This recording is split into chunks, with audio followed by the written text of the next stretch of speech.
अस्सलामु अलैकुम रहमतुल्लाहि व बरकातुहू। मोहतरम सामीन किराम, आज मैं आपकी खिदमत के अंदर में उम्रे का तरीक़ा लेकर हाजिर खिदमत हुआ हूँ।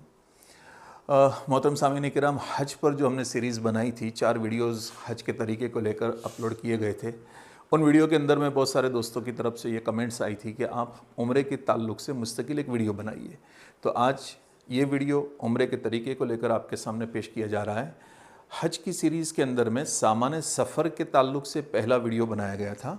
आप उम्रे के सफ़र के अंदर में अपने साथ क्या सामान लेना, किन चीज़ों को रखना और सफ़र के दौरान क्या क्या ज़रूरतें आपको पेश आ सकती है, उसके लिए आप उस वीडियो को देख लीजिएगा तो इंशाल्लाह आपको बहुत सारी रहबरी मिल जाएगी।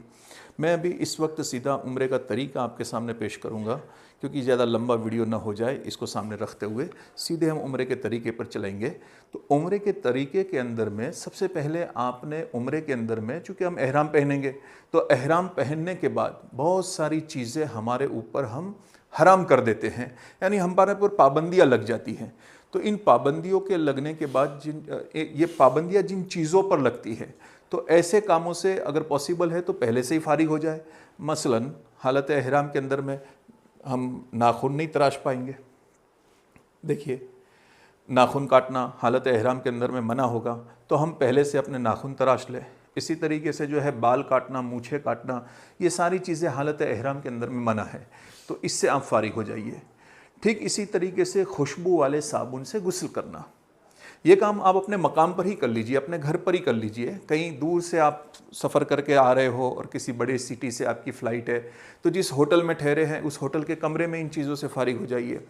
खुशबू वाले साबुन से गुस्ल कर लीजिए, अच्छे से नहा लीजिए ताकि आप फ्रेश हो जाए। उसके बाद आप एयरपोर्ट की तरफ रवाना होंगे। जब एयरपोर्ट की तरफ रवाना होंगे तो इसका हमें ख्याल रखना है कि जितने भी ज़रूरी डॉक्यूमेंट्स हैं, मसलन पासपोर्ट है, वीज़ा है और ये सारे कागजात जो भी हैं, फ़्लाइट की टिकट है, अगर आपने ऑनलाइन बोर्डिंग करवा लिया है तो बोर्डिंग पास की आपने प्रिंट आउट निकलवानी है, वो है। ये सारे डॉक्यूमेंट्स आपके साथ हो। जो आपका लगेज है वो लगेज भी आप अच्छे से देख लें, कोई ज़रूरी चीज़ घर पे रहने न पाए। सारा सामान अच्छे से देखने के बाद आपने सफ़र करना है एयरपोर्ट की तरफ। एयरपोर्ट पर जब आप पहुंच जाएंगे तो एयरपोर्ट पर पहुंचने के बाद सबसे पहले चेक इन होगा।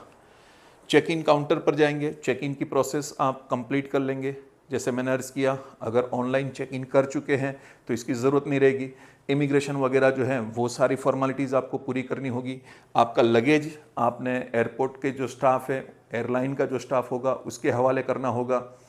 जब आप लगेज उनके हवाले करेंगे तो वो आपको बोर्डिंग पास देंगे, और बोर्डिंग पास के अंदर में इस तरीके से जो है लगेज टैग भी लगा हुआ रहेगा आपके साथ में।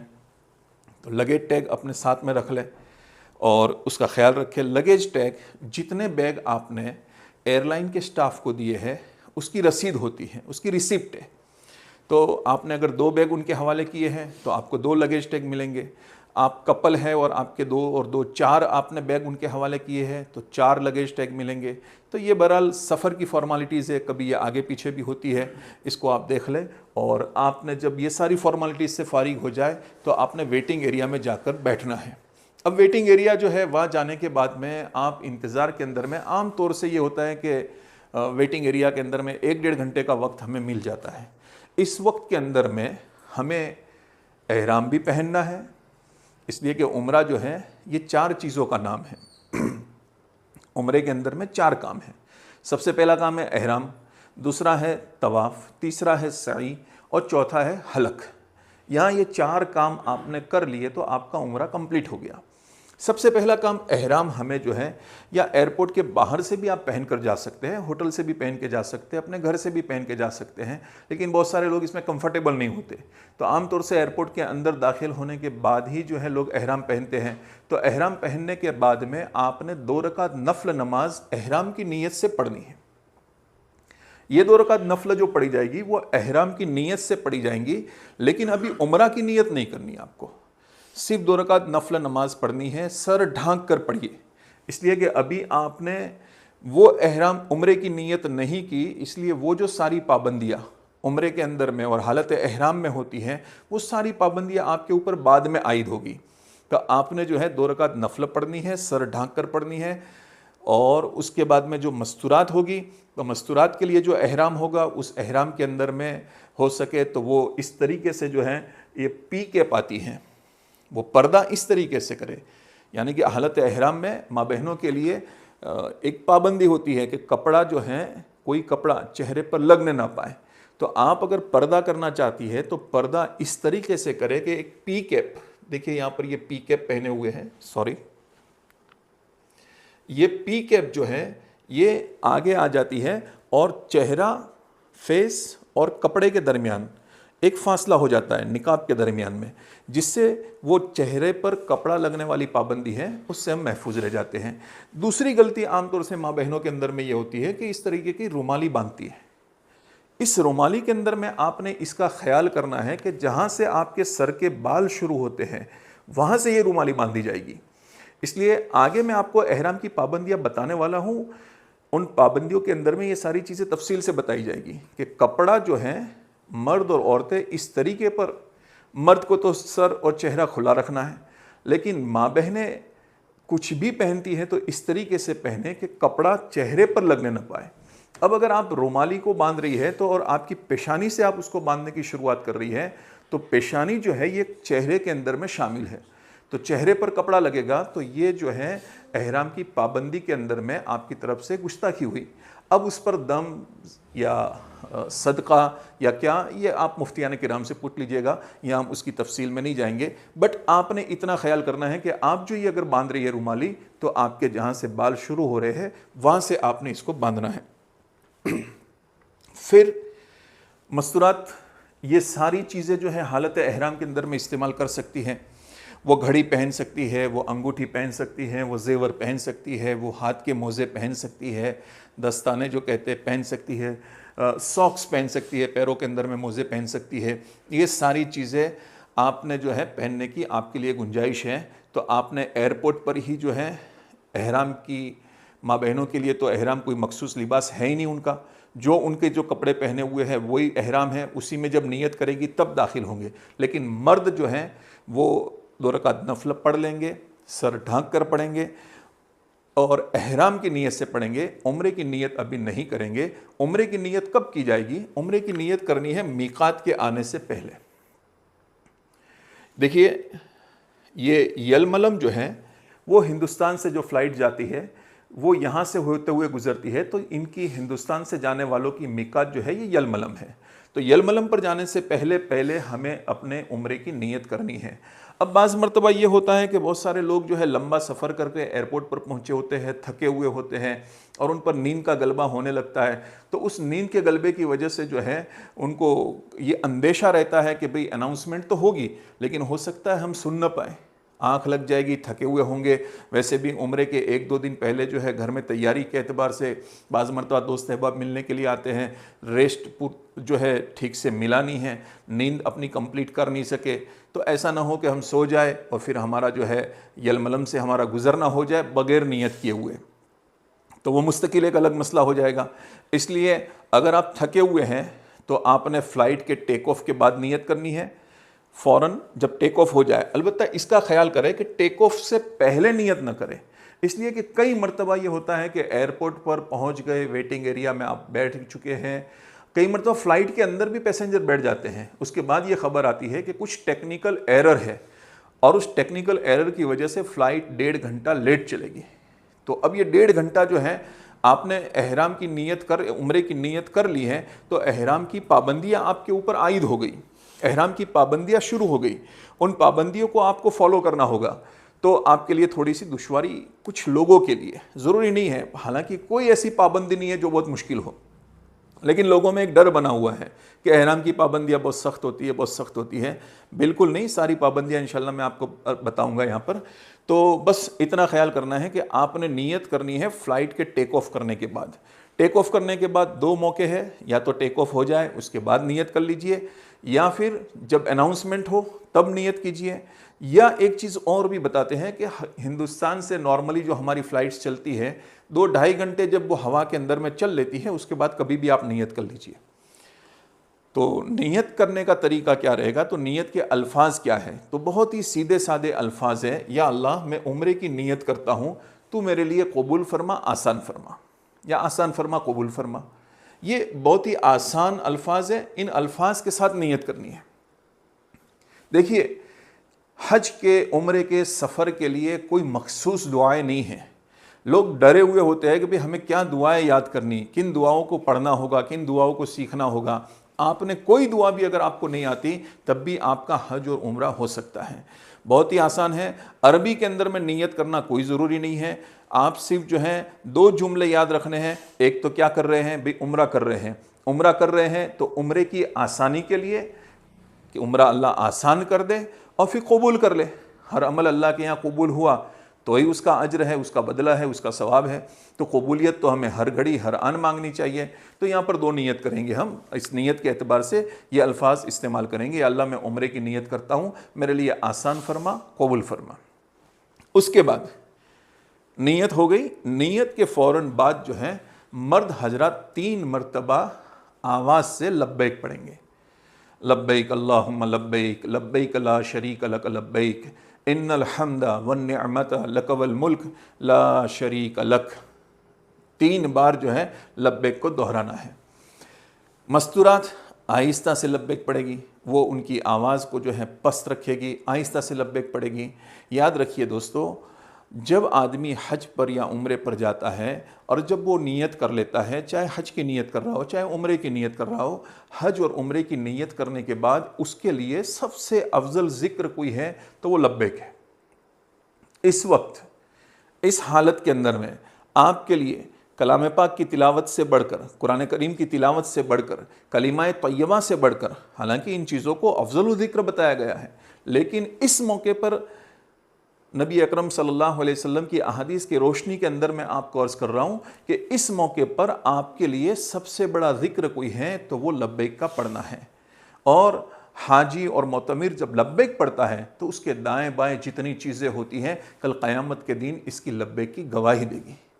तो बहुत खुशियों के साथ में लब्बैक पढ़िए, इस्तेहज़ार के साथ में पढ़िए। अल्लाह मैं हाजिर हो रहा हूँ, तेरे दरबार के अंदर में हाजिर हो रहा हूँ, तुझे मनाने के लिए आ रहा हूँ, तुझसे लेने के लिए आ रहा हूँ, भिखारी बनकर तेरे दरबार के अंदर में आ रहा हूँ, ख़ताकार हूँ, सियाकार हूँ, लेकिन रहमतों को लेने के लिए आ रहा हूँ। तेरे दरबार के अंदर में इनायतें मिलती है, बख्शिशें मिलती है, मग़फ़िरत मिलती है, उस मग़फ़िरत को लूटने के लिए मैं आ रहा हूँ। लब्बैक अल्लाहुम्मा लब्बैक, लब्बैक ला शरीक लक लब्बैक। एक जज्बे के साथ, एक कैफियत के साथ में लब्बैक पढ़ी जाए ताकि जो है एक इस्तेहज़ार हो अंदर में। अहलुल्लाह के वाक़ियात जो हैं इंशाअल्लाह आपने किताबों के अंदर में पढ़े भी होंगे और पढ़ेंगे भी, तो उन वाक़ियात से पता चलेगा कि जब वो लब्बैक कहते थे तो कैसा असर उन पर तारी होता था। बहरहाल आपने लब्बैक पढ़ ली, नीयत कर ली, तो यहाँ से आपका एहराम शुरू हुआ। आपने जो एहराम की चादरें पहनी थी वो तो एयरपोर्ट से पहनी थी, आपका एहराम शुरू नहीं हुआ था। आपकी एहराम की इब्तिदा नीयत करने से शुरू हो गई। जहां आपने नीयत की आपके लिए एहराम की पाबंदियां शुरू हो गई। अब ये पाबंदियां क्या होगी, कैसे होगी, वो सारी पाबंदियां जो हैं हम एक के बाद एक आपके सामने पेश करते चले जाएंगे। हाँ, अलबत्ता देखिए ये लब्बैक लिखी हुई है, ये आपके सामने है और किताबों के अंदर में भी मौजूद है। हो सके तो लब्बैक याद ज़रूर कर ले। और उसके बाद में अगर माँ बहनों के अंदर में कोई इस हालत के अंदर में है कि वो नमाज नहीं पढ़ सकती, उज़्र के है, अय्याम में है, तो ऐसी हालत के अंदर में माँ बहनें क्या करेगी? तो उनके लिए कुछ पाबंदियां हैं। वो नमाज नहीं पढ़ेगी, वो कुरान शरीफ नहीं पढ़ेगी, वो मस्जिद के अंदर में दाखिल नहीं होगी। हरम शरीफ के अंदर में जो मस्जिद का हिस्सा है, जो गेट बने हुए हैं, वहाँ से अंदर दाखिल नहीं होगी। इसी तरीके से तवाफ़, जब मस्जिद में दाखिल नहीं हो रही तो तवाफ़ भी नहीं करेगी। तो ये 4 काम उसे नहीं करने। कब करेगी? जब वो पाक हो जाएगी तो ये बाकिया सारे अरकान जो हैं वो पूरे करेगी। अलबत्ता नीयत अभी कर लेनी है उसे। नीयत करने के बाद में एहराम की पाबंदियों के साथ में वो सारे दिन गुजारने हैं। जब वो पाक हो जाए तो उसके बाद में जो है इन्हें नमाज भी पढ़नी है, नमाज तो वैसे भी पढ़नी है उस वक्त में, और फिर जो है मस्जिद के अंदर में दाखिल होने के बाद में तवाफ़ और फिर सफ़ा मरवा, ये सारे अरकान जो बाकी थे, हलक वगैरह, उसको पूरे करने हैं। अब आपने जब नीयत कर ली तो एहराम की पाबंदियां शुरू हो गई। तो पाबंदियों के अंदर में सबसे पहली पाबंदी क्या है? देखिए, ये पाबंदियों को समझना है कि औरत इस तरह पर्दा करे कि कपड़ा चेहरे को न लगे। मैं आपको पहले भी बता चुका हूं कि पी कैप जो यूज़ करते हैं, क्रिकेट वगैरह प्लेयर्स जो होते हैं या गोल्फ के प्लेयर्स जो होते हैं, जो टोपी पहनते हैं, जो कैप पहनते हैं जिसमें एक छत सी आगे निकली हुई होती है, छज्जा सा आगे निकला हुआ होता है, इस पर कपड़ा लग जाएगा तो कपड़े और फेस के दरमियान में एक डिस्टेंस हो जाएगा, फासला हो जाएगा, कपड़ा चेहरे को नहीं लगने पाएगा। मर्द अपना चेहरा और सर खुला रखेंगे। दूसरी पाबंदी यह है कि कुछ खुशबू वाली चीज़ों का इस्तेमाल हालत एहराम के अंदर में ममनू होता है। क्या क्या ममनू है? तो आप परफ्यूम का इस्तेमाल नहीं कर सकते, चाहे इत्र हो चाहे परफ्यूम हो। इसी तरीके से जो है आपने जो है टूथपेस्ट का इस्तेमाल नहीं करना, अलबत्ता आप मिसवाक को इस्तेमाल कर सकते हैं। इसी तरीके से साबुन वगैरह जो है, क्रीम वगैरह जो है, शैम्पू वगैरह है, मॉइस्चराइज़र है, ये सारी चीज़ों को आप इस्तेमाल नहीं कर सकते, इसलिए कि इसमें खुशबू मिली हुई होती है। इसी तरीके से खुशबू वाले टिश्यू पेपर, देखिए फ़्लाइट के अंदर में कई मरतबा खाना खाने के बाद में ये, जिसको वाइप्स भी कहते हैं, ये खुशबू वाले टिश्यू पेपर अगर आप इस्तेमाल करेंगे तो फिर एहराम की जिनायत में आप दाखिल हो जाएंगे। इसलिए आपने जो है खुशबू वाले टिश्यू पेपर का भी इस्तेमाल नहीं करना। इसी तरीके से बग़ैर पकी हुई चीज़, देखिए जैसे इलायची है, एलची है, अगर ये पकी हुई नहीं है तो इसका इस्तेमाल भी मना है, पकी हुई है तो इसके अंदर में कोई हरज नहीं है। अब और पाबंदियां हैं क्या, जो पहले हम आपको बता चुके हैं, भाई नाखून काटना मना हो जाएगा, बाल काटना मना हो जाएगा। तो हालत एहराम में आने से पहले ही हमने आपको मशवरा दिया था कि अपने मकाम पर रहते हुए अपने बाल बना लीजिए, अपने नाखून तराश लीजिए, ताकि इन ज़रूरतों से जो है आप पहले से फारिग हो चुके हैं, अब आपको उसकी ज़रूरत पेश नहीं आएगी। इसी तरीके से मर्द हजरात को ये ख्याल रखना है, वो सिले हुए कपड़े नहीं पहन सकते। देखिए ये सिला हुआ कपड़ा जो है ये मर्द नहीं पहन सकता। और इसी तरीके से अंडरगारमेंट्स है, बनियान हैं, सॉक्स हैं, ये सारी चीज़ें मर्दों के लिए हालत एहराम के अंदर में मना है। हालत एहराम खूब समझ लीजिए, जब से आपने नीयत की तब से ये हालत शुरू हुई है। ख़त्म कब होगी? जब आप हलक करवाएंगे तब ये हालत एहराम जो है ये ख़त्म होगी। इस दरमियान जो है अगर आपने ज़रूरत पड़ी एहराम की चादर बदलने की तो आप एहराम की चादर बदल सकते हैं, इसे भी समझ लीजिए। दो चादरें अगर मैली हो गई, कुछ कपड़े पर कुछ चीज़ गिर गई, सालन गिर गया खाते वक्त, वॉशरूम वगैरह में कज़ाए हाजत के लिए गए थे, कुछ नापाकी के असरात उस पर लग गए, तो ऐसी सूरत के अंदर में आप एहराम की चादरें बदलना चाहें तो बदल सकते हैं। हालत एहराम एक हालत का नाम है, एक सिचुएशन है, एक पोजीशन है कि जब आपने नीयत की तब से आप उस सिचुएशन के अंदर में, उस पोजीशन में आप एंटर हुए। कब तक रहेंगे? जब आप अपने बालों का हलक करवाएंगे। तो हालत एहराम में रहते हुए ये पाबंदियां आप पर आयद हो रही है। अब आपने जो चप्पल पहनने हैं तो इसमें भी आपको ख्याल रखना है कि इस तरीके के चप्पल आप इस्तेमाल नहीं कर सकते जब आप हालत एहराम में हैं। हालत एहराम में रहते हुए आपने जो चप्पल पहनने हैं जिसके अंदर में पैर की उभरी हुई हड्डी, जैसे ये 2 पट्टी के स्लीपर्स जिसको हम कहते हैं, इसको आप पहन सकते हैं। देखिए ये उभरी हुई हड्डी जो है ये खुली रहनी चाहिए। अगर आपने ऐसे चप्पल पहने हैं, कुछ उलमा ने और भी हड्डियां बताई है, पीछे की हड्डी भी है, इसलिए जो है सिर्फ आसान सी बात यह है कि आप इस तरीके के स्लीपर पहनेंगे तो आप इस पाबंदी के अंदर में आसानी के साथ में इस पर अमल कर पाएंगे। तो आपने इसका ख्याल रखना है कि आप अपने स्लीपर्स जो लें वो इस तरीके से लेंगे कि जिसमें आपकी पैर की उभरी हुई हड्डी खुली रहे। हालत एहराम के अंदर में मियाँ बीवी सोहबत नहीं कर सकते और जिनसी जज्बात बढ़े इस तरह की कोई बातचीत भी नहीं कर सकते। इसी तरीके से आपने जो है हालत एहराम के अंदर में लड़ाई झगड़ा, गाली गलौज, इससे भी एहतराज करना है, इससे भी परहेज़ करना है। और आपने हालत एहराम के अंदर में हरम शरीफ की घास, दरख्त, पौधा, टहनी, किसी भी चीज़ को तोड़ना नहीं है। इसके लिए तो हम जा भी नहीं रहे। तो देखिए ये पाबंदियाँ कोई ऐसी मुश्किल पाबंदी नहीं है कि जो आप नहीं कर सकते। एहराम उम्रे के अंदर में कितने देर तक रहेगा? मुश्किल से 1-1.5 दिन तक, 2 दिन तक। इसमें कोई पाबंदी ऐसी नहीं है कि आप 2 दिन तक इसको निभा नहीं सकते, बहुत ही आसान है। एक और पाबंदी है कि आप शिकार नहीं कर सकते हालत एहराम के अंदर में। और आपने बदन की जू वगैरह या सर की जू, अगर नॉर्मली आजकल इन सारी चीज़ों की जो है हाजत ही पेश नहीं आ रही, इसके मसले ही नहीं आ रहे, इसलिए कि हम ऐसे शैम्पू वगैरह यूज़ कर रहे हैं कि जुए वगैरह सर में या बालों के अंदर में होती नहीं है। अलबत्ता शिकार किसी जानवर का तो शिकार भी मना है और आप शिकार के लिए तो जा भी नहीं रही, तो ये भी कोई पाबंदी ऐसी नहीं है। तो बहरहाल ये सारी पाबंदियाँ कुल मिलाकर मर्दों के लिए 9 पाबंदियां हैं, औरतों के लिए 7 पाबंदियां हैं। 2 का फ़र्क क्या है? औरतें जूते जो हैं वो ऐसे पहन सकती है जिसमें उनका पैर कवर हो रहा हो, वो पूरे पैर को कवर कर सकती है। और सिला हुआ कपड़ा जो है मर्द नहीं पहन सकते, औरतें सिला हुआ कपड़ा पहन सकती हैं। तो ये पाबंदियों के अंदर में सिर्फ फ़र्क है। तो इन पाबंदियों को आपने समझ लिया, और इन पाबंदियों के साथ में कुछ ज़रूरी चीज़ें हैं जो आपको यहाँ पर बताई जा रही हैं। उसमें यह है कि आप घड़ी, अंगूठा, ये सारी चीज़ें हालत एहराम के अंदर में आप पहन सकते हैं। इसी तरह सर और बदन पर पानी बहाना। देखिए, हालत एहराम के अंदर में खुशबू वाले साबुन से नहाना मना है, मल मल कर नहाना मना है, मैल को रगड़ रगड़ कर निकालना मना है। सिर्फ आप पानी बहाना चाहते हैं तो पानी बहाने की पूरी गुंजाइश है। आप अपने बदन पर पानी बहा दीजिए। उसके बाद में जो है आप एहराम की चादर बदलना चाहते हैं, आप चादर को बदल सकते हैं। आप मिसवाक का इस्तेमाल आगे बता चुके हैं, टूथपेस्ट यूज़ नहीं कर सकते, मिसवाक को इस्तेमाल कर सकते हैं। फल फलादी खा सकते हैं, चाहे खुशबू वाली हो।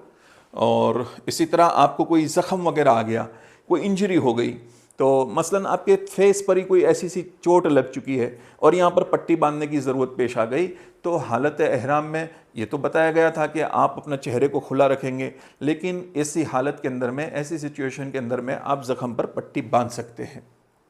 एक चीज़ और है, तकलीफ़ देने वाले जानवर को, मोज़ी जानवर जो ईजा पहुंचाता है, तकलीफ देता है, ऐसे जानवर को मार सकते हैं। वैसे शिकार के लिए मना किया था, जू वगैरह मारने के लिए मना किया था, लेकिन आप, ये होता नहीं है, लेकिन सिर्फ एक मसले के तौर पर आपको एक्सप्लेन कर रहा हूं कि कोई ऐसा जानवर निकल आया जो तकलीफ पहुंचाने वाला है, मसलन सांप निकल आया, बिच्छू निकल आया, तो उसको आप मार सकते हैं। तो इन पाबंदियों के साथ आप फ्लाइट का सफ़र करते हुए जद्दा एयरपोर्ट पर पहुंचेंगे। जद्दा एयरपोर्ट पर पहुंचने के बाद में सबसे पहले आपने इमिग्रेशन की कार्रवाई करनी होगी। लंबी कतारें लगी हुई होगी। इन लंबी कतारों के अंदर में आपको थोड़ा सा सब्र के साथ खड़े रहना होगा। आपका जब नंबर आएगा, आपका टर्न आएगा, आप अपनी इमिग्रेशन की फॉर्मेलिटीज़ जो हैं उसको कंप्लीट कीजिए। और उसके बाद में आप अपना लगेज जो है, जो इस तरीके के लगेज के जो बने हुए होते हैं जहाँ पर सामान जमा किया जाता है, वहाँ जाकर आप अपना लगेज ले लीजिए। लगेज लेने के बाद आपके टूर ऑपरेटर के साथ या जिस किसी के साथ आप जा रहे हैं उनके साथ, जिस बस के अंदर में आपको मक्का मुकर्रमा के लिए रवाना होना है, उस बस के अंदर में आप सवार हो जाएंगे। जब आप मक्का के लिए रवाना होंगे तो ये बिल्डिंग जो आएगी, जैसे कुरान शरीफ रखने के लिए रहल होता है, इस तरीके की बिल्डिंग से आपका गुजर होगा तो आप हुदूद हरम के अंदर में दाखिल हो रहे होंगे। हरम शरीफ की हद में आपकी एंट्री हो रही है। अब यहाँ से जो है आपके अमल की कीमत बदल गई। अभी तक जो अज्र मिल रहा था, जब से आपने नीयत की तब से आपके अमल का भाव तो बढ़ चुका है, लेकिन जब आप इससे दाखिल हुए, यहाँ से गुजरे, तो आप हुदूद हरम के अंदर में दाखिल हो चुके हैं। अब आपका अज्र सवाब और बढ़ चुका है। अब जो है आप उससे गुजरते हुए लब्बैक पढ़ते हुए, इसलिए याद रखिएगा कि लब्बैक सबसे बड़ा जिक्र है। चलते फिरते उठते बैठते लब्बैक पढ़ते हुए आप अपने होटल पर पहुँचेंगे। होटल पर जाने के बाद देखिए आपके लिए कमरे बने हुए हैं, आपके लिए सारा इंतज़ाम किया हुआ है। वहाँ थोड़ा सब्र से काम लें। टूर ऑपरेटर ने जितने हाजियों को लेकर गया है उनके लिए उतने कमरों का इंतज़ाम किया हुआ है। अक्सर ये देखा जाता है कि वहाँ हाजी जो है जल्दबाजी करते हैं, टूर ऑपरेटर के ऊपर में एकदम से जो है, भाई हमारा रूम दे दो, हमें चाबी दे दो। तो आप इत्मीनान से बैठिए, दूसरों की राहत का सामान बनिए, किसी और को हमारी ज़ात से तकलीफ़ न पड़े इसका ख्याल कीजिए। कोई बूढ़े हैं, कोई लाचार मोहताज है, कोई कमज़ोर हैं, उनको पहले रूम अलॉट हो जाने दीजिए। आपका रूम आपको मिलने वाला है, वो सारी आपके लिए इंतज़ामात कर दिए गए हैं। आपका सामान जब आपकी बारी आ जाए अपने रूम पर चले जाइए, अच्छे से रेस्ट कीजिए। देखिए अक्सर ये देखा गया है कि हाजी होटल पर जाने के बाद अपना सामान रखकर उनकी पहली फ़िक्र ये होती है कि जाकर हम उम्र के बाकी अरकान जो है अदा कर लें। मोहतरम सामीन किराम, यहाँ पर मैं आपको ये मशवरा दूंगा कि जल्दबाजी मत कीजिए। आप थके हुए आए हैं, आपने सफ़र किया है, आप एयरपोर्ट से पहले अपने मकाम पर जागे हैं, आपने तैयारी के अंदर में अपने आप को थकाया है, तैयारी के बाद सफ़र करके एयरपोर्ट पहुंचे हैं, एयरपोर्ट पर वेटिंग के अंदर में आप बैठे रहे हैं, फ़्लाइट का सफ़र जो है उसमें आपके 2-4 घंटे 5-6 घंटे लग चुके हैं, एयरपोर्ट पर कुछ वक्त आपका गुजरा है, तो पिछले 24 घंटों से आपको रेस्ट नहीं मिला, आप थके हारे पहुँचे हैं, अच्छे से रेस्ट कर लीजिए। उम्रा करने के लिए आपके पास वक्त है उम्रा के लिए आपके पास मौका है, अच्छे से रेस्ट कर लीजिए और अच्छे से जो है गुस्ल कर लीजिए। हाँ, गुस्ल करना खुशबू वाले साबुन से मना है। फ्रेश होने के लिए पानी बहाने में कोई गलती नहीं है, कोई परेशानी नहीं है। आप अच्छे से पानी बहा लीजिए, फ्रेश हो जाइए। फ्रेश होने के बाद में आपको उम्रे के लिए, उम्रे के जो बकिया अरकान हैं उसको अदा करने के लिए हरम की तरफ जाना है। जाने से पहले होटल का कार्ड ले लीजिए। अच्छा, जाने के लिए कौन सा वक्त सिलेक्ट करेंगे, तो उसमें आपको मेरी राय ये है, जिन हजरात ने बार बार उम्रे किए हैं उनके तजुर्बात की रोशनी में आपको ये अर्ज़ कर रहा हूँ, 2 वक्तों के अंदर में उम्रा करने में आसानी है। इशा की नमाज के 1-1.5 घंटे के बाद में पहला वक्त। अक्सर लोग जो हरम शरीफ के अंदर में होते हैं वो इस वक्त के अंदर में खाने के लिए आ जाते हैं। इशा की नमाज के बाद 1 घंटे तक कुछ लोग तवाफ़ वगैरह कर रहे होते हैं, लेकिन वो भी 1-1.5 घंटे के अंदर में थक जाते हैं और फिर खाना वगैरह का तकाजा होता है तो वो लोग वापस आ जाते हैं। दूसरा वक्त जो है ये फजर की नमाज के 1-1.5 घंटे के बाद का वक्त है। अच्छा, ये दोनों वक्तों के अंदर में दरमियान के अंदर में कोई नमाज नहीं आती, तो आप तवाफ़ और तवाफ़ के बाद सई ये आसानी के साथ कर सकते हैं, तो इसमें सहूलत है। फिर ये कि इस वक्त के अंदर में मौसम भी दूसरे वक्तों के मुकाबले में, दिन के मुकाबले में ठंडा होता है, तो थोड़ा सा वो गर्मी वगैरह की परेशानी और दिक्कत से जो है इससे भी नजात मिल जाती है। तो ये 2 वक्त जो है ये उम्रा की जो बकिया अरकान है, तवाफ़, सई और हलक के लिए ये सबसे ज़्यादा आसानी वाले वक्त हैं। हो सके तो आप इन वक्तों के अंदर में जाकर उम्रा कीजिए। जब आप जाएं तो जाने से पहले कार्ड तो ले लेंगे, लेकिन साथ में गूगल मैप पर अपना होटल का लोकेशन भी सेव कर लें, ताकि जो है आपको वापसी के अंदर में आपके पास कार्ड भी है, लोकेशन भी सेव किया हुआ है, तो आप चूँकि पहली मरतबा उस बस्ती के अंदर में पहुँचे हैं, कई हाजी ऐसे होंगे, कई मोतमिर ऐसे होंगे जो पहली मरतबा उम्रा कर रहे होंगे, तो वापस आने के अंदर में कोई दुश्वारी ना हो। और अपने ग्रुप से अगर आप आगे पीछे हो जाते हैं तो भी आप किसी से रहबरी लेकर जो है आप यहाँ पर आ सकते हैं, अपनी होटल पर वापस लौट सकते हैं। आप हरम की तरफ जाएंगे, जब होटल से हरम शरीफ की तरफ चले तो तसव्वुर बनाते हुए चलिए, किन गलियों के अंदर में आज अल्लाह ने मुझे चलने का मौका दिया है। जिन गलियों के अंदर में इमामुल अंबिया ताजदार मदीना मोहम्मद मुस्तफ़ा सल्लल्लाहु अलैहि वसल्लम चले हैं, जिन गलियों के अंदर में उन्होंने बकरियाँ चराई है, आज मेरे गुनहगार कदम इन गलियों के अंदर में पड़ रहे हैं। आज मुझे उन गलियों के अंदर में जाने का अल्लाह ने मौका दिया। अपने नसीब पर नाज कीजिए,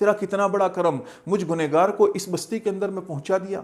सारे दुनिया के मालदार तमन्नाएँ करते रहे, माल की बुनियाद पर आप नहीं गए, वहाँ से बुलाया गया है और आप पहुँचे हैं। बड़े बड़े बादशाहों को इस दर की हाजिरी नसीब नहीं हुई। आज अल्लाह ने आपको चांस दिया है, इस तसव्वुर को बनाइए। इन्हीं गलियों के अंदर में कहीं अबू बकर चले होंगे, इन्हीं गलियों में कहीं उमर चले होंगे, इन्हीं गलियों में उस्मान का गुजर हुआ होगा, यहीं से अली का गुजर हुआ होगा। इन गलियों में आज मुझे मौका मिल रहा है, रज़ियल्लाहु तआला अन्हुम अजमाइन। ये सारे हजरात जिस बस्ती के अंदर में, जिन गलियों के अंदर में बड़े हुए, जिन गलियों के अंदर में दीन के लिए कुर्बानियाँ दी, आज उन गलियों के अंदर में अल्लाह तूने मुझे पहुँचाया। ये तसव्वुर बनाते हुए, लब्बैक पढ़ते हुए अल्लाह की घर की ज़ियारत होगी। जिसको देखना भी इबादत है, जिस पर हर वक्त अल्लाह की रहमतों का नुज़ूल होता है, अल्लाह की तरफ से बरकतों की बारिश होती है। ऐसी जगह पर उस घर के दरो दीवार को देखने का आज मुझे इन गुनहगार आँखों से मौका मिलने वाला है। अपने बारे में सोचते रहे, अपने इस तसव्वुर को बनाइए और तसव्वुर को बनाते हुए उन गलियों के अंदर में लब्बैक पढ़ते हुए, आँखों से आंसू बहाते हुए हरम शरीफ की तरफ आगे बढ़िए। जब अब हरम शरीफ के मीनार आपको नज़र आने लगे, देखिए दोस्तों, ये हरम के कुछ नक्शा है, इसको देख लीजिए। ये हरम की बिल्डिंग है।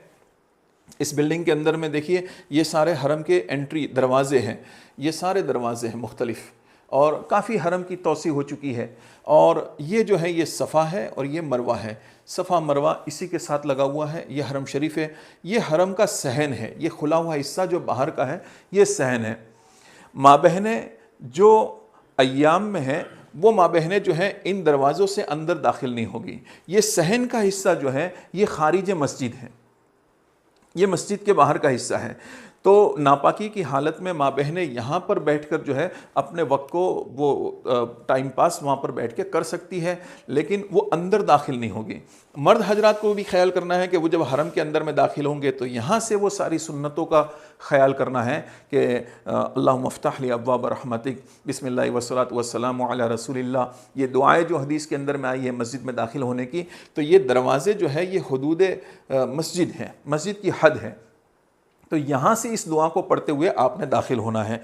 एक और बात, पहली नज़र जब काबतुल्लाह पर पड़ती है उस नज़र पर अल्लाह ताला उसकी दुआ को कबूल करते हैं। तो हमें खूब याद रखना है कि पहली नज़र पर अल्लाह से मांगना है, अल्लाह से मनवाना है। अब अल्लाह से मांगने और मनवाने के अंदर में एक गलती आम तौर से ये होती है कि बाहर सहन में से ही हाजी की नज़र उठी हुई होती है और वो उठी हुई नज़र से जब आगे देख रहा होता है तो कई मरतबा ये काबतुल्लाह नज़र आ जाता है। देखिए ये काबतुल्लाह है, ये जो राउंड सर्कल किया हुआ है, और यहाँ देखिए ये बाबे मलिक अब्दुल अज़ीज़ हैं, ये किंग अब्दुल अज़ीज़ गेट है, तो बाहर ही से नज़र पड़ रही है। अब इस वक्त के अंदर में वो हाजी साहब या वो मोतमिर जो हैं वो दुआ मांगने की मूड में नहीं है, वो तो चल रहा है, अंदर दाखिल होने के लिए जा रहा है, तो वो पहली नज़र की दुआ जो है वो उससे मिस आउट हो जाती है। तो देखिए एक और तस्वीर में ज़रा और वाज़ेह बताया है। देखिए ये किंग अब्दुल अज़ीज़ गेट है और ये काबतुल्लाह है, देखिए बाहर ही से नज़र आ रहा है। तो आपने इसका ख्याल करना है कि बाहर आप जैसे ही हरम के सहन के अंदर में पहुँचे अपनी नज़रों को झुका लें, और जो एक्सपीरियंस है, जो पहले हज उम्रे पर जा चुके हैं, उनको कहिए कि हम आपके कदमों के निशान को फॉलो करते हुए आपकी एड़ी को देखते हुए चलते रहेंगे आपके पीछे पीछे, और आप हमें मताफ के अंदर में ऐसी जगह पर ले जाकर खड़े कीजिए कि हमारे सामने काबतुल्लाह हो और हम अल्लाह के सामने हाथ उठाकर गिड़गिड़ा कर अपनी हाजतों को, अपनी मन्नतों को अल्लाह की बारगाह के अंदर में पेश करें। तो इस तरीके से आपने इसका ख्याल करना है। जब आप मताफ के अंदर में पहुंच जाएंगे तो मताफ के अंदर में जाने के बाद खूब गिड़गिड़ा कर काबतुल्लाह को देखकर दुआ मांगे। सबसे पहले अल्लाहु अकबर कहे, ला इलाहा इल्लल्लाहु अल्लाहु अकबर कहे, और उसके बाद दुरूद व सलाम पढ़कर जो है दुआ के लिए हाथ उठाए। यकीन माने ये दुआ की कबूलियत का मौका है। खूब रो रो कर जो है अल्लाह की बारगाह के अंदर में दुआएं मांगे, और दुआएं मांगने के बाद जब आप तवाफ़ के लिए तैयार हो जाए तो अब देखिए मैंने उम्रे के अंदर में 4 काम आपको अर्ज़ किए थे कि उम्रा 4 काम करने का नाम है। मनासिक उम्रा एक स्लाइड आगे बताई गई थी, मनासिक उम्रा 4 है। तो सबसे पहला ये था कि आपने एहराम पहनना है। एहराम पहनने के बाद अब दूसरा जो था मनासिक उम्रा के अंदर में वो था तवाफ़ करना। तो अदायगी तवाफ़ के लिए तवाफ़ हम कैसे करेंगे अब उसको समझना है। एहराम हम समझ चुके हैं, तवाफ़ की अदायगी। तवाफ़ कहाँ किया जाएगा? तवाफ़ जो होगा वो मताफ़ में होगा। मताफ़ क्या है? काबतुल्लाह के इर्द गिर्द जो सफ़ेद मार्बल जो लगे हुए हैं वो सारा मैदान जो है वो सारा मताफ़ है। इस मताफ़ के अंदर में तवाफ़ किया जाता है। और कुछ मकामात है काबतुल्लाह के एतबार से, जैसे ये हजर अस्वद है। तवाफ़ की इब्तिदा होती है हजर अस्वद से, तवाफ़ का स्टार्टिंग पॉइंट हजर अस्वद है। इसी तरीके से काबतुल्लाह के दरवाज़े और हजर अस्वद के दरमियान में ये मुल्तज़म है।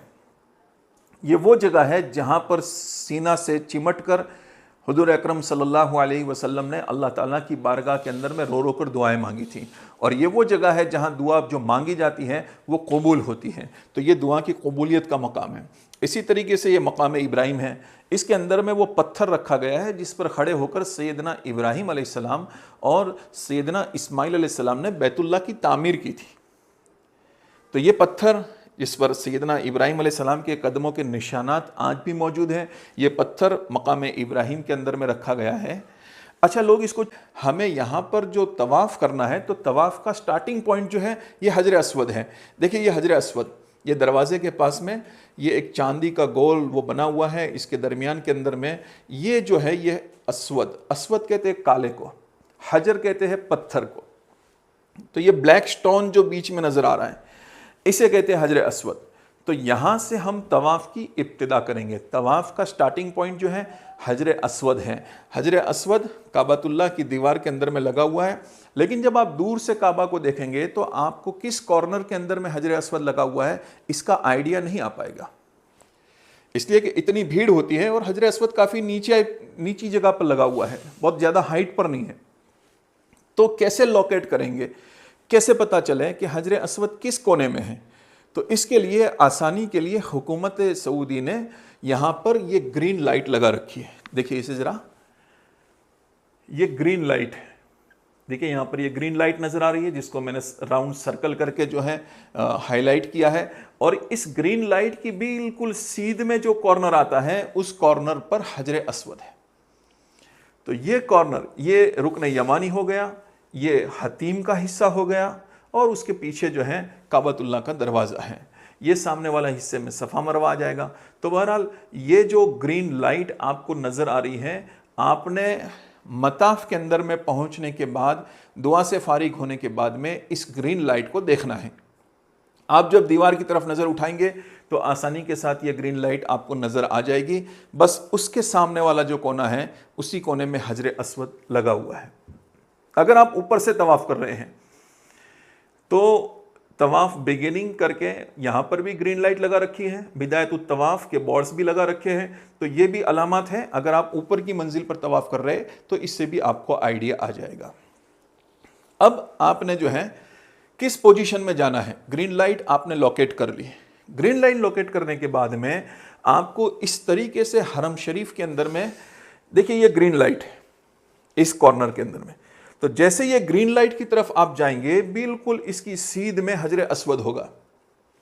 ये दरवाज़ा हो गया, ये मकाम इब्राहिम हो गया, ये हतीम हो गया। जब आप यहाँ पर ग्रीन लाइट को लोकेट करके, जैसे यहाँ पर ये खड़ा हुआ दिखाया है कोई शख्स, यहाँ पर आप पहुँचना है। यहाँ पहुँचने के बाद आपने लब्बैक ख़त्म कर देनी है। और दूसरा काम आपने जो करना है, अपने एहराम के अंदर में इश्तिबा करना है। इश्तिबा कहते हैं अपने राइट कंधे को खुला करना। राइट कंधे को खुला कर दिया जाएगा इस तरीके से, इसको ओपन कर देंगे शोल्डर को। तवाफ़ के वक्त, तवाफ़ के बाद इसको कवर कर लेंगे। सिर्फ तवाफ़ के वक्त आपने अपने राइट शोल्डर को ओपन करना है, तवाफ़ के बाद में इसको कवर कर लिया जाएगा। एहराम कैसे पहनना, माफ़ करिएगा, इसके ऊपर मैं मुस्तकिल एक वीडियो बनाकर जो है डाल दूंगा, जो इस वक्त में बतानी रह चुकी है। लेकिन इंशाल्लाह नेक्स्ट वीडियो के अंदर में आपको एहराम बांधने का तरीका बता दिया जाएगा। बहरहाल आपने अपने राइट कंधे को खुला कर दिया, इसको कहते हैं इश्तिबा। इश्तिबा कर लिया। इश्तिबा करने के बाद जो है, अच्छा यहाँ पर तवाफ़ शुरू करने से पहले तवाफ़ के मुतालिक कुछ ज़रूरी बातें हैं, इसको आप अच्छे से समझ लीजिए। सबसे पहली बात तो ये होगी कि तवाफ़ हमेशा बावुज़ू किया जाएगा। जैसे नमाज बावुज़ू पढ़ी जाती है, वुज़ू के साथ पढ़ी जाती है, बग़ैर वुज़ू के नमाज नहीं पढ़ सकते। इसी तरीके से बग़ैर वुज़ू के तवाफ़ भी नहीं कर सकते। ठीक है, तवाफ़ शुरू करने से पहले लब्बैक पढ़ना बंद कर देंगे हम। तवाफ़ से पहले इज्तिमा, जो मैं आपको बता चुका हूँ, दाहिना कंधा खुला करना, राइट शोल्डर को खोल देंगे, अपनी आर्म पीट में से, बगल में से होते हुए एहराम की चादर कंधे पर डाल दी जाएगी।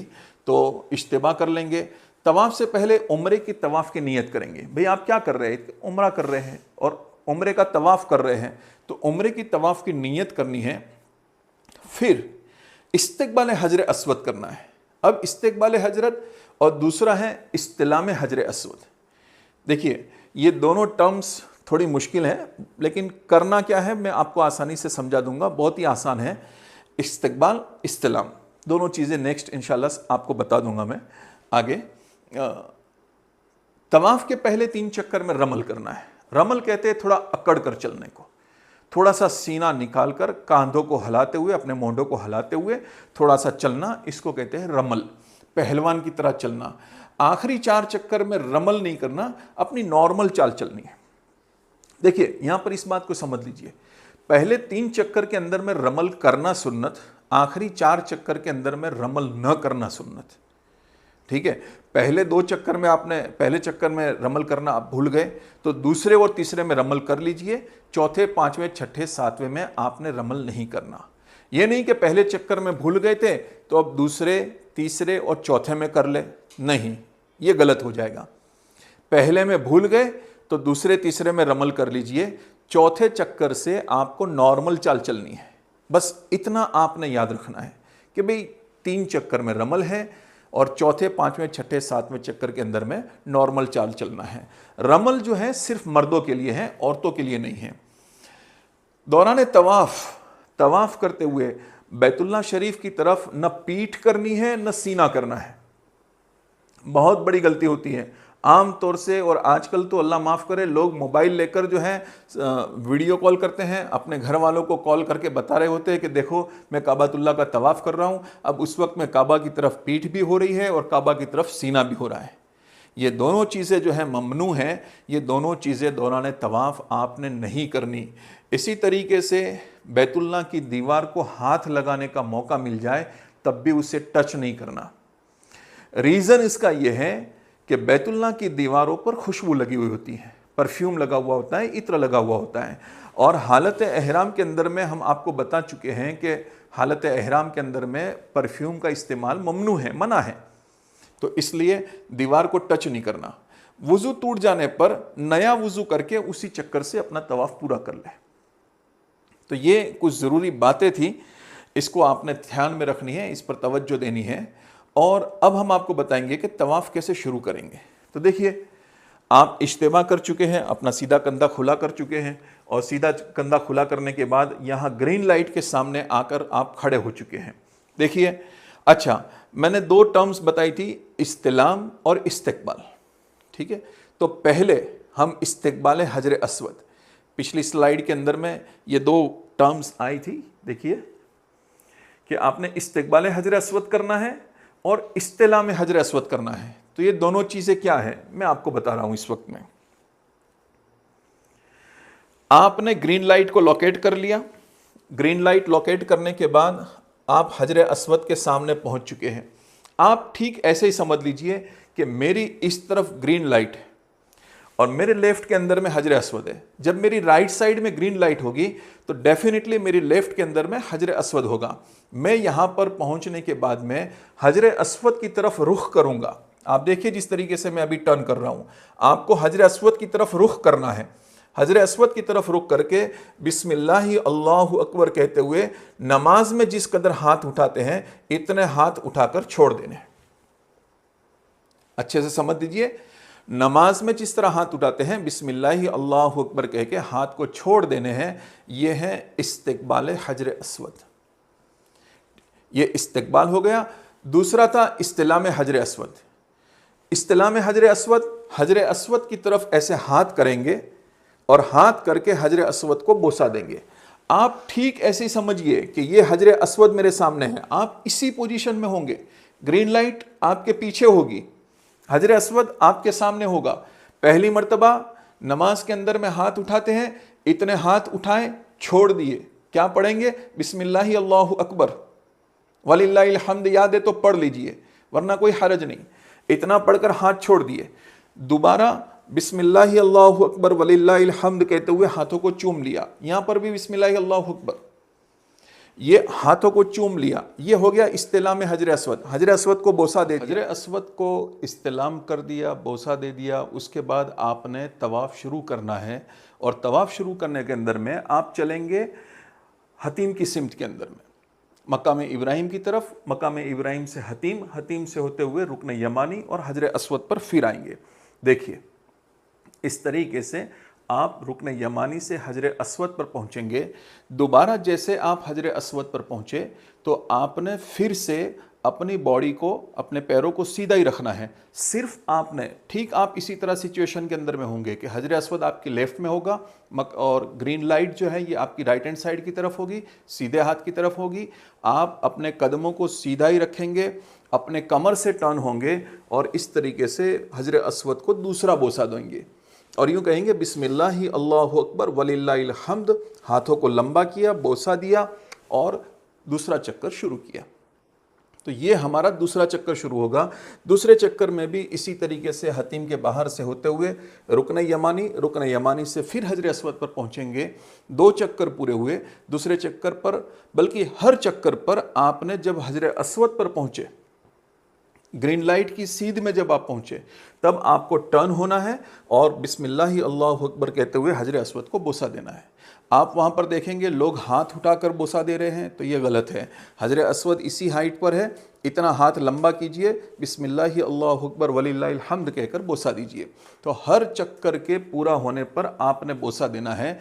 7 चक्कर जब आपके पूरे हो जाएंगे तो आपके 8 बोसे कंप्लीट हो जाएंगे।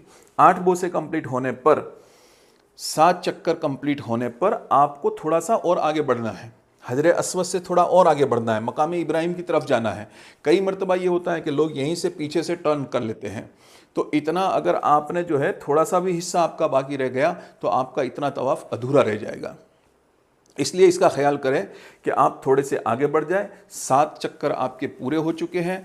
याद रखिए, जब भी आप रुकने यमानी पर पहुँचे, रुकने यमानी से लेकर हजर अस्वद तक अगर आपको याद है तो आमतौर से ये दुआ याद होती है लोगों को, रब्बना आतिना फिद दुनिया हसना व फिल आखिरति हसनतुम वक़िना अज़ाबन नार। इस दुआ को पढ़ना यहाँ पर मसनून है, सुन्नत है। हदीस पाक के अंदर में आता है 70,000 फरिश्ते जो हैं इस जगह पर खड़े होते हैं रुकन यमानी से हजर अस्वद के दरमियान में, और जब कोई तवाफ़ करने वाला इस दुआ को पढ़ता है तो ये 70,000 फरिश्तों की आमीन इस दुआ पर लगती है। तो गोया ये दुआ कबूल होगी। इसमें दुनिया की भी भलाई मांगी गई है, आखिरत की भलाई भी मांगी गई है।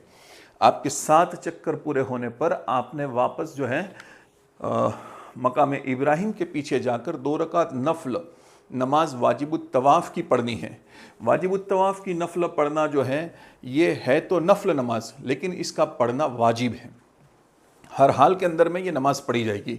अलबत्ता अगर मकरू वक्त है, मसलन किसी ने फ़जर की नमाज़ के बाद तवाफ़ किया है, तो फ़जर की नमाज़ के बाद में जो है जब तक मकरू वक्त ख़त्म नहीं होता तब तक नफल नमाज नहीं पढ़ी जाती, तो इशराक के वक्त में ये नफल अदा की जाएगी। असर के बाद में अगर आपने तवाफ़ किया है तो इसकी वाजिब तवाफ़ की नमाज़ जो है आप मगरिब की नमाज़ के बाद अदा कर लें, तो मकरू वक्त के ख़त्म होने के बाद में इसकी नमाज़ अदा करनी होगी। ज़ोहर के बाद, इशा के बाद, ये सारे औकात में जिस वक्त में मकरू वक्त नहीं है उस वक्त तो आप फ़ौरन जो है वाजिब तवाफ़ की 2 रकात नफल नमाज अदा कर लें। अब इस नमाज के अंदर में किताबों के अंदर में ये लिखा है कि मकाम इब्राहिम के पीछे आकर पढ़ी जाए, तो लोग इसको जो है जनरली ये लेते हैं कि बिल्कुल पीछे खड़े होकर पढ़े। तो मेरे दोस्तों, इस वक्त के अंदर में जो रश होता है इसको देखते हुए ये पॉसिबल नहीं है। पीछे के हिस्से के अंदर में पूरी ये इमारत शामिल है, आप कहीं पर भी पीछे जाकर पढ़ेंगे वो पीछे ही शुमार होगा। तो आप जहाँ भी रश न हो, भीड़ भाड़ न हो, खुद को भी तकलीफ़ में न डालें और दूसरों की तकलीफ़ का ज़रिया भी न बने। आप पीछे के हिस्से के अंदर में चले जाइए और जाकर इत्मीनान से जहाँ जगह है वहाँ पर जाकर 2 रकात नफल पढ़ेंगे। और उसके बाद में जो है आपने जमज़म पीना है। जमज़म का कुआं आज मौजूद नहीं है उस जगह पर, जो है आज तो सारा जो है मताफ़ बन चुका है, उसको कवर अप कर दिया गया है, तो जमज़म का कुआं तो आपको नहीं मिलने वाला। अलबत्ता इस तरह के ड्रम के अंदर में जमज़म रखा हुआ मिलेगा आपको, और इस ड्रम के ऊपर में भी कुछ ड्रम पर नॉट कोल्ड लिखा होगा। तो उसमें अगर आप सादा जमज़म पीना चाहते हैं, अगर आपको थ्रोट इन्फेक्शन है, गले में कोई तकलीफ़ है, तो ऐसी सिचुएशन के अंदर में आप सादा जमज़म पी सकते हैं। ठंडा पीना है तो ये जो होगा दूसरा, जिस पर कुछ लिखा नहीं है उसको जो है, बल्कि यहाँ लिखा रहेगा सुकाए ज़मज़म, तो ये ज़मज़म है। तो यहाँ से आप ज़मज़म पीजिए, मिक्स करके पीजिए एज़ पर योर विश। और ज़मज़म के लिए इस तरह के भी नल बने हुए हैं देखिए, और यहाँ पर भी लिखा हुआ है कि ये ज़मज़म का पानी है। तो इस तरह के बोर्ड को देख लीजिए, कुछ मकाम पर ड्रिंकिंग वाटर लिखा हुआ रहता है, तो गोया कि वो ज़मज़म नहीं है, वो नॉर्मल पानी है। अगर प्यास बुझाने के लिए आप पीना चाहे तो पी सकते हैं। ज़मज़म की नीयत से अगर आप पी रहे हैं तो ज़रूर देख लें कि ज़मज़म लिखा हुआ हो।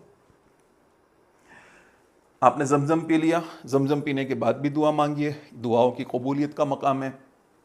उसके बाद में जिन अल्फाज में जो मांगना है अल्लाह से मांगिए। उसके बाद में आपने जो है, हमारा ये 2 रुकन जो थे तवाफ़ के उम्रा के 2 रुकन हमारे पूरे हो चुके हैं। एक था एहराम पहनना, दूसरा था तवाफ़ करना। अब तीसरा रुकन है उम्रे का, वो है सफ़ा मरवा की सई। सफ़ा मरवा की सई के लिए हमें सफ़ा मरवा पर जाना है, और सफ़ा मरवा पर जाने से पहले हजर अस्वद का एक और बोसा देना है। हजर अस्वद की सीध में पहुँचेंगे, ठीक उसी तरीके से जैसे पहले बताया था, ग्रीन लाइट के सामने कहीं पर भी आपने जो है पहुंच जाना है। हजर अस्वद अलबत्ता आपके सामने होना चाहिए। आप हजर अस्वद को बोसा दीजिए, और बोसा देने के बाद जो है आपको सफ़ा पर जाना है। सफ़ा और मरवा हरम शरीफ के साथ ही बिल्कुल जो है मुत्तसिल है, कोई डिस्टेंस नहीं है दोनों के दरमियान में। तो देखिए ये हरम है और ये सफ़ा है, ये मरवा है, दोनों के दरमियान के अंदर में तकरीबन जो है 400 450 मीटर का डिस्टेंस है। तो 3-3.5 किलोमीटर के ये 7 चक्कर आपके होने वाले हैं। इसलिए उम्रे से पहले, जाने से पहले चलने की आदत डाल दीजिए, ताकि आपको वहाँ पर जाकर जो है ये अरकान अदा करने में आसानी हो जाए। तो आपने सफ़ा पर जाना है। देखिए सफ़ा के लिए भी बोर्ड लगे हुए हैं, तरीक़ इला सफ़ा, वे टुवार्ड्स सफ़ा, इस तरीके के बोर्ड लगे हुए होंगे। सफ़ा की जानिब जाने वाला रास्ता, उससे आपको रहबरी मिल जाएगी, आप सफ़ा पर चले जाइए। सफ़ा पर भी अगर आप दूसरी और तीसरी मंजिल पर जाते हैं तो उसमें नीचे के फ्लोर के निस्बतन कम भीड़ मिलेगी, उसमें सहूलत ज़्यादा रहेगी। तो आप ऊपर जाकर जो है सही कीजिए। सही के लिए जो है वज़ू का होना शर्त नहीं है। अगर आप बावज़ू होकर सही करते हैं, वज़ू के साथ सही करते हैं तो ये बेटर है, लेकिन सही के लिए वज़ू का होना ये शर्त नहीं है।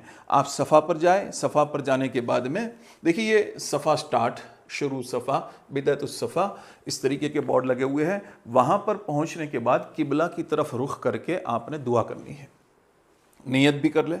नियत के अंदर में वही अल्फाज हैं, या अल्लाह मैं उम्रा की सई करता हूँ, आसान फरमा, कबूल फरमा। सारे अरकान के अंदर में यही तवाफ़ कर रहे हैं, या अल्लाह मैं उम्रे का तवाफ़ करता हूँ, आसान फरमा, कबूल फरमा। सही के लिए यही नियत कर ली, दुआ मांग ली। दुआ मांगने के बाद सफ़ा से हमें जो है मरवा की तरफ जाना है। तो देखिए ये सफ़ा है और ये मरवा है, ठीक है। ये सफ़ा से आप चलकर जब मरवा पहुँचेंगे तो ये आपका एक चक्कर शुमार होगा। मरवा से जब आप वापस सफ़ा पर आएंगे तो ये आपका दूसरा चक्कर होगा। तवाफ़ के अंदर में ये होता था, हजर अस्वद से स्टार्ट करते थे, हजर अस्वद पर पहुंचते थे, एक चक्कर होता था। यहाँ पर बाज़ मरतबा जो सीख कर नहीं जाते वो ये गलती करते हैं कि सफ़ा से सफ़ा को एक चक्कर शुमार करते हैं, तो इनका काफ़ी लंबा चलना होता है और पैरों की तकलीफ़ के अंदर में वो मुब्तला हो जाते हैं। तो याद रखिएगा, सफ़ा से मरवा पहुँचे एक चक्कर हो गया, मरवा से सफ़ा आए दूसरा चक्कर हो गया। देखिए इसमें भी इसको और वाज़े किया है, दरमियान के अंदर में ये ग्रीन लाइट आएगी जिसको कहते हैं मिलन अखजरैन। जब आप इस ग्रीन लाइट के नीचे पहुंचेंगे तो ये वो मकाम है जहां सैयदा हाजरा रदियल्लाहु ताला अन्हा तेज चली थी। औरतों की तरफ से हजरत हाजरा चल चुकी है तो औरतें अपनी नॉर्मल चाल चलेगी। इस मकाम पर मर्दों को तेज चलना है, दौड़ना नहीं है। आपको कोई इस तरीके से दौड़ते हैं जैसे कोई रनिंग कंपटीशन के अंदर में दौड़ रहे हैं या मैराथन रेस के अंदर में पार्टिसिपेट कर रहे हैं, ऐसा बिल्कुल नहीं करना। आप थोड़ी सी तेज़ी के साथ में अपनी रफ्तार को बढ़ा दीजिए, तेज़ चलिए। दर हकीकत ये वो जगह थी जहाँ से हजरत हाजरा जब हजरत इस्माइल को छोड़कर किसी काफ़िले वालों की तलाश के अंदर में सफ़ा पहाड़ी पर चढ़ी और सफ़ा से दौड़ती हुई, सफ़ा से चलती हुई मरवा की तरफ जा रही थी, तो ये स्पॉट था, ये जो जगह थी ये थोड़ी सी नीची थी। तो यहाँ पर उन्हें इस्माइल नज़र नहीं आते थे, बाकी पूरे रास्ते के अंदर में वो इस्माइल को देख पाती थी। तो हजरत इस्माइल इस मकाम पर पहुँचती थी तो नीची जगह होने की वजह से उन्हें नज़र नहीं आते थे, तो वो थोड़ी तेज़ चलती थी क्योंकि वो इस्माइल अलैहिस्सलाम को काबतुल्लाह के पास छोड़ कर आई थी। और फिर वाक़या मशहूर है कि वहीं पर ये यहाँ चल रही है, दौड़ लगा रही है और वहाँ पर इस्माइल अलैहिस्सलाम अपने एड़िया रगड़ रहे हैं, प्यास की शिद्दत की वजह से बिलक बिलक कर रो रहे हैं। अल्लाह ताला की रहमत को जोश आ रहा है, ज़मज़म ज़ाहिर हो रहा है। किस्सा मशहूर आपके सामने है। तो यही वो जगह है जहाँ हज़रत हाजरा तेज़ चली थी, तो मर्दों को तेज़ चलना है यहाँ पर। देखिए तो इस तरीके से हम अपने 7 चक्कर जो हैं, पहला सफ़ा से मरवा, मरवा से सफ़ा, तो ये 7 चक्कर और ये मिलन अखजरैन, ये ग्रीन लाइट वाला हिस्सा जो दरमियान के अंदर में आएगा ये सफ़ा की जानिब है। इस तरफ जो है आपने तेज़ चलना है, तो आपका 7वां चक्कर जो है ये मरवा पर पूरा हो जाएगा। 7 चक्कर जब आपके मरवा पर पूरे हो जाए तब आपकी सई मुकम्मल हो चुकी। याद रखिए हर चक्कर के इख्तिताम पर सफ़ा से मरवा पहुँचे तो मरवा पहुँचकर भी काबा की तरफ रुख करके दुआ मांगना सुन्नत है, दुआ की कबूलियत का मकाम है। मरवा से फिर सफ़ा पर आए तो फिर काबा की तरफ रुख करके दुआ मांगे, ये सुन्नत और कबूलियत का मकाम। तो 7वें चक्कर पर मरवा पहाड़ी के करीब आपका जो है 7 चक्कर पूरे होंगे और यहाँ पर आपकी सही मुकम्मल हो जाएगी। 7 चक्कर पूरे हो चुके, उम्रे का तीसरा रुकन जो था ये भी हमारा कंप्लीट हो चुका है। अब आखिरी रुकन उम्रे का बाकी है, वो है हलक करवाना। तो हलक करने के अंदर में याद रखिए, अपने बालों को अस्तर से मूंदना इसे हलक कहते हैं, और ट्रिम करना इसको कसर कहते हैं। मर्दों के लिए अगर उनके बाल उंगली के पोरे से बड़े हैं तभी कसर करने की गुंजाइश है, वरना उन्हें हलक करना ही उनके लिए बेहतर है। हलक करने वाले के लिए अल्लाह के रसूल सल्लल्लाहु अलैहि वसल्लम ने 3 मरतबा दुआ फरमाई, अल्लाह उस शख्स पर रहम फरमा जो हलक करवाए, या अल्लाह उस शख्स पर रहम फरमा जो हलक करवाए, या अल्लाह उस शख्स पर रहम फरमा जो हलक करवाए। और 1 मरतबा आप सल्लल्लाहु ताला अलैहि वसल्लम ने फरमाया, या अल्लाह उस शख्स पर रहम फरमा जो कसर करवाए। अब ये आप पर डिपेंड करता है, आप प्यारे महबूब सल्लल्लाहु अलैहि वसल्लम की 3 दुआएं लेना चाहते हैं या 1 दुआ लेना चाहते हैं। जाहिर है हम अल्लाह के रहमत के मोहताज हैं, अल्लाह के नबी अलैहिस्सलाम की दुआओं के मोहताज हैं, तो हो सके तो हलक करवाइए। हलक और मस्तूरात के लिए जो है अपने उंगली के बालों के पोरे के बराबर जो बालों को जो है हर सिमत से लपेट कर जो है यहाँ से भी ले लिए जाए, इस तरफ से भी ले लिए जाए, पीछे से भी ले लिए जाए, तो ये सारी तरफ से जो है बालों को लेकर जो है उंगली के पोरे के अंदर में आ जाए, इस तरीके से लपेट कर उसको काटने हैं। तो ये हो जाएगा कसर मस्तूरात का। अब ये जब अमल हो गया आपका, तो एहराम की पाबंदियाँ यहाँ पर ख़त्म हो गई और उम्रा भी हमारा कंप्लीट हो गया। याद रखिए, फिर से अर्ज़ कर रहा हूँ, उम्रा में सबसे पहला रुकन जो था वो अहराम था। अहराम हमारा शुरू हुआ था नीयत के करने से, ख़त्म होगा हलक करवाने पर। इस दरमियान वो सारी पाबंदियों की रियायत के साथ में अपने वक्त को गुजारना है। जब आपका उम्रा हो गया तो आप अपने नॉर्मल कपड़ों के अंदर में आ जाइए।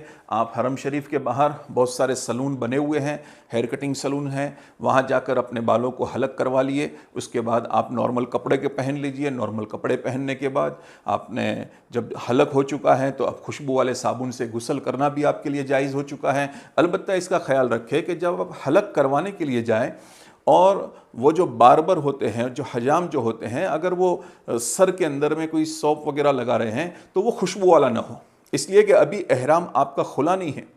आपका एहराम, चाहे आपने चादरें बदली, लेकिन एहराम आपका ख़त्म नहीं हुआ। आपका एहराम ख़त्म होगा हलक के कंप्लीट होने पर। तो हलक करते वक्त भी अगर खुशबू वाला साबुन उसने सर के अंदर में लगा दिया तो ये एक एहराम की पाबंदी आपसे टूट गई। इसलिए आपने इसका ख्याल करना है कि बग़ैर खुशबू वाले साबुन को जो है सर के अंदर में लगाए, बालों को नरम करने के लिए। जब बालों का हलक हो जाए तो फिर एहराम की सारी पाबंदियां ख़त्म हो चुकी हैं। अब आप बेहतरीन खुशबू वाले साबुन से गुस्ल कर सकते हैं, आप अपने सिले हुए कपड़ों को पहन सकते हैं और नॉर्मल लिबास के अंदर में आ जाए। आपका उम्रा कंप्लीट हो चुका है। अगर आप ये चाहते हैं कि मज़ीद नफली उम्रे करने हैं तो उसके लिए आपके पास ऑप्शन है, मस्जिद आयशा जाइए। मस्जिद आयशा जाने के बाद वहाँ से उम्रे का जिस तरीके से पहले हमने नियत करने के लिए कहा था, 2 रकात नफल पढ़कर सर ढाँक कर वहाँ से नियत करेंगे और नियत करने के बाद लब्बैक पढ़ेंगे और लब्बैक पढ़ने के साथ ही एहराम की पाबंदियाँ शुरू हो जाएगी। फिर हरम शरीफ में आकर उसी तरीके से 4 रुकनों को अदा करेंगे तो दूसरा हमारा नफली उम्रा हो सकता है। मक्का मुकर्रमा के क़याम के अंदर में कोशिश करें कि उस मुबारक जगह पर जो उसकी अज़मत दिलों के अंदर में होनी चाहिए, उसका वक़ार जो दिलों के अंदर में होना चाहिए, वहाँ पर गुनाहों से बचने की कोशिश की जाए।